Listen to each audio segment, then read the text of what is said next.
সর্ষে ইলিশ তো আপনারা সকলেই খেয়েছেন। এটার রান্না একেকজন একেকভাবে করে। আমি যেভাবে সর্ষে ইলিশ রান্না করি তাই আপনাদের সাথে শেয়ার করতে চলে আসলাম। আমি একেবারে সহজ পদ্ধতিতে এটি রান্না করি, খেতেও অনেক বেশি ভালো হয়।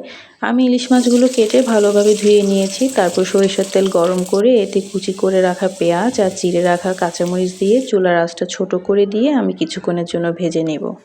পেঁয়াজ আর কাঁচামরিচ ভাজা হতে হতে আমি একটা বাটিতে পরিমাণ মতো হলুদের গুঁড়ি, লাল মরিচ আর মশলার গুঁড়ি, লবণ নিয়ে এগুলোর সাথে অ্যাড করছি সরষে বাটা।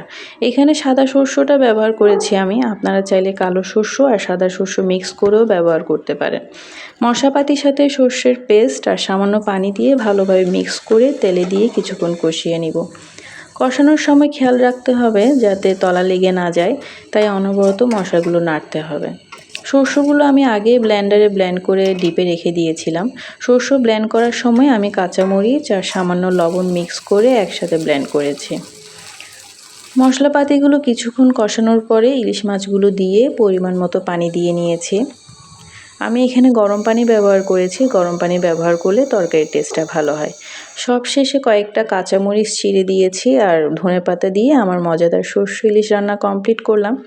আপনারা চাইলে সর্ষে ইলিশ এইভাবে করে রান্না করে ট্রাই করে একবার দেখতে পারেন। যদি ভিডিওটি ভালো লেগে থাকে তাহলে লাইক, কমেন্ট আর শেয়ার করে প্লিজ আমার পাশে থাকবেন। ধন্যবাদ।